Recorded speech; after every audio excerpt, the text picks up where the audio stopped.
Hi all, ನಮಸ್ಕಾರ ಎಲ್ಲರಿಗೂ. Welcome back to my YouTube channel. ಎಲ್ಲರೂ ಹೇಗಿದ್ದೀರಾ? ತುಂಬ ಚೆನ್ನಾಗಿದ್ದೀರಾ ಅಂತ ಅಂದ್ಕೊಳ್ತೀನಿ. ಆ್ಯಂಡ್ ಇವತ್ತಿನ ಬ್ಲಾಗ್ ಬಂದು ಇದು ನೈಟ್ ನಾನು ನಮ್ಮ ಯಜಮಾನ್ರಿಗೆ ಸುಮ್ಮನೆ ಮಾತಿಗೆ ಹೇಳಿದ್ದೆ ಉಪ್ಪಿಟ್ಟು ಮಾಡಿ ಅಂತ.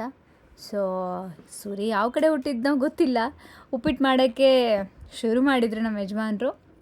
ನೋಡ್ಬೋದು ನಮ್ಮ ಮನೆಯವರೇ ಮಾಡ್ತಾಯಿದ್ರು. ಹಾಗೆಯೇ ನಾನಿಲ್ಲಿ ನಿಮಗೆಲ್ಲರಿಗೂ ಒಂದು ರೆಸಿಪಿನ ತಿಳಿಸೋಣ ಅಂತ ಈ ಒಂದು ವ್ಲಾಗ್ನ ಮಾಡ್ತಾಯಿದ್ದೀನಿ. ಏನು ಅಂದರೆ ಕಾಣಿಸ್ತಿರ್ಬೋದು, ಎಲ್ಲ ಮಸಾಲ ಐಟಮ್ಸ್ಗಳನ್ನ ರೆಡಿ ಮಾಡಿ ಇಟ್ಕೊಂಡಿದ್ದೀನಿ. ಹೌದು, ಮೊದಲೇದಾಗಿದ್ದು ಏನಂದರೆ ಜಾಯಿಕಾಯಿನೂ ಅಂತ ಕೂಡ ಕರೀತಾರೆ. ಹೆಂಗಿರುತ್ತೆ ಅಂದರೆ ಒಳಗಡೆ ನೋಡಿ ಈ ಥರ, ಕೆಲವ್ರಿಗೆ ಗೊತ್ತಿರುತ್ತೆ, ಕೆಲವ್ರಿಗೆ ಗೊತ್ತಿರಲ್ಲ. ತುಂಬಾ ಬಾಡಿ ಹೀಟ್ ಆ್ಯಕ್ಚುಲಿ. ಅಂದರೆ ಎಲ್ಲ ನಾನು ತೊಗೊಂಡಿರೋ ಐಟಮ್ಸ್ಗಳಲ್ಲಿ ನೋಡ್ಬೋದು ಎಲ್ಲ ಏನು ಬಾಡಿಗೆ ಹೀಟ್ ಐಟಮ್ಸೇ. ಆಮೇಲೆ ಈ ಮಳೆಗಾಲಕ್ಕೆ ತುಂಬಾ ಒಳ್ಳೆಯದು.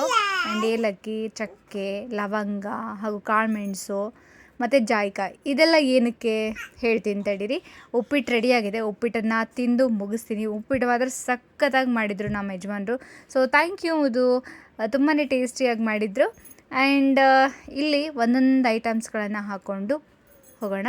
ಮೊದಲು ಇಲ್ಲಿ ಕಾಳುಮೆಣಸನ್ನು ಹಾಕ್ಕೊಂಡಿದ್ದೀನಿ, ಹಾಗೆಯೇ ಲವಂಗ ಎಲ್ಲ ಒಂದು 2 ಸ್ಪೂನ್ ಆದರೆ ಸಾಕು. ಅಂದರೆ ಡಿಪೆಂಡ್ಸ್, ನೀವು ಕ್ವಾಂಟಿಟಿ ಒಮ್ಮೆ ಜಾಸ್ತಿ ಮಾಡ್ಕೊಳ್ತೀರಾ ಅಂತಂದರೆ ಜಾಸ್ತಿ ಹಾಕೋಬೋದು, ಇಲ್ಲ ಅಂದರೆ ಕಡಿಮೆ. ಹಾಗೆಯೇ ಚಕ್ಕೆ ನೋಡಿ, ಒಂದು 7ರಿಂದ 8 ಪೀಸಸ್ ಆಗಿರ್ಬೋದು ಇಲ್ಲಿ ಚಕ್ಕೆಗಳು. ಹಾಗೆಯೇ ಇಲಾಯ್ಚಿ, ಇದು ಕೂಡ 2 ಸ್ಪೂನು. ತುಂಬ ಚಿಕ್ಕದಾಗಿತ್ತು ಇಲಾಯ್ಚಿ.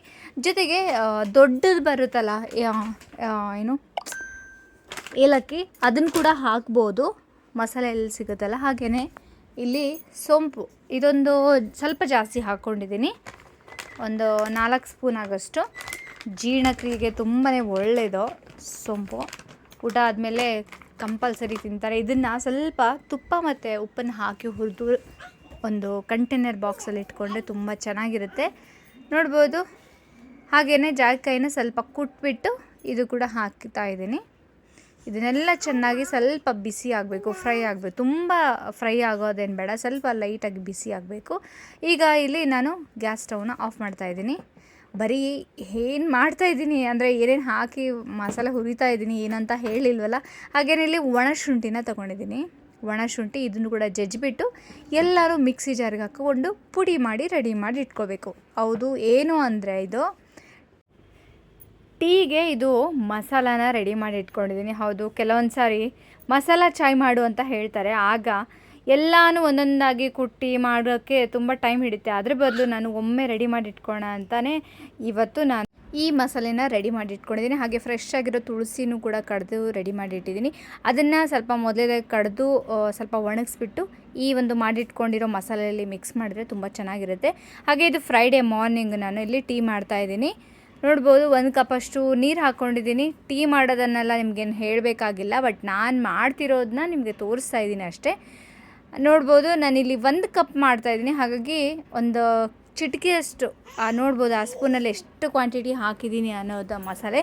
ತುಂಬ ಜಾಸ್ತಿ ಮಸಾಲೆನೂ ಕೂಡ ಹಾಕಿಬಿಟ್ರೆ ಆಗ ಟೀ ಟೇಸ್ಟೇ ಹೋಗಿಬಿಡುತ್ತೆ. ಮಸಾಲ ರೆಡಿ ಮಾಡಿದ್ದೀವಿ ಅಂತ ಜಾಸ್ತಿ ಹಾಕಿ ಮಾಡಿದ್ರೆ ಆ ಟೇಸ್ಟ್ ಇರಲ್ಲ. ಜೊತೆಗೆ ಇದು ವೆದರ್ನ ನೋಡಿಕೊಂಡು, ಅಂದರೆ ಮಳೆ ಬರ್ತಾ ಇರಬೇಕು, ಆಗ ಈ ಮಸಾಲೆ ಚಾಯ್ ಜೊತೆಗೆ ಸೈಡ್ಗೆ ಸ್ನ್ಯಾಕ್ಸ್ ಏನಾದರೂ ಇರಬೇಕು, ತುಂಬ ಚೆನ್ನಾಗಿರುತ್ತೆ. ಆ್ಯಕ್ಚುಲಿ ನನಗೆ ಟೀ ಕುಡಿಯೋ ಅಭ್ಯಾಸ ಇಲ್ಲ.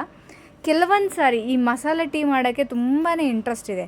ಬಾಕಿ ಟೈಮಲ್ಲಿ ಸುಮ್ಮನೆ ಚಾಯ್ ಮಾಡು ಅಂತ ಹೇಳ್ತಾರಲ್ಲ, ನನಗೆ ಆ ಟೈಮಲ್ಲಿ ಟೀ ಮಾಡೋಕ್ಕೆ ಇಷ್ಟ ಆಗೋಲ್ಲ. ಯೂಶ್ವಲಿ ನನಗೆ ಕುಡಿಯೋಕ್ಕೂ ಇಷ್ಟ ಇಲ್ಲ, ಟೀ ಮಾಡೋಕ್ಕೂ ಇಷ್ಟ ಇಲ್ಲ. ಬಟ್ ಈ ಮಸಾಲೆ ಟೀ ಮಾಡೋಕ್ಕೆ ತುಂಬ ಹಿಡಿಸುತ್ತೆ.